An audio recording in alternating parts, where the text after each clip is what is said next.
The Good Peasant's Son.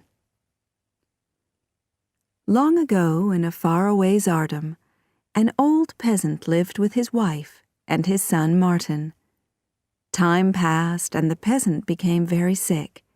He eventually died, leaving his wife and son alone. "Oh, my poor husband," cried his wife. "He was such a good man.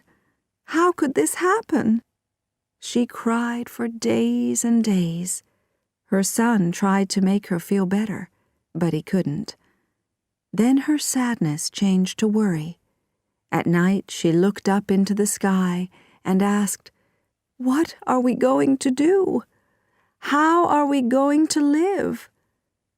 After many weeks like this, she began to take control of herself again and make plans for herself and her poor son.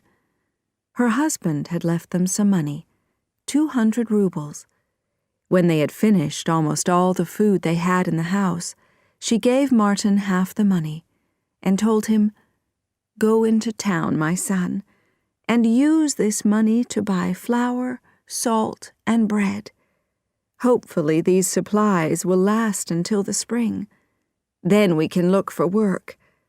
Martin did as his mother asked. He put the money in his pocket and walked into town. As he passed a butcher's store, he saw that a crowd of people had gathered. The butcher had tied an old, sad-eyed hunting dog to a tree. He was beating the dog, and the dog was crying with pain. Martin pushed through the crowd and shouted, "Butcher, why are you beating this poor dog?" "Because this poor dog ate some of my best beef this morning. That's why. How can I make a living when this stupid animal eats my best meat?" "Oh, but I'm sure he was only hungry, and he looked so sad. Listen, I could use a dog. Why don't I buy him from you? I'll give you 100 rubles for your dog." The butcher laughed. "You can't be serious. You want to spend 100 rubles on this dog?" "Yes, I'm serious," replied Martin. "Then you must be crazy. But you've made me happy, even if you are a madman, so give me the 100 rubles, and I'll give you the dog."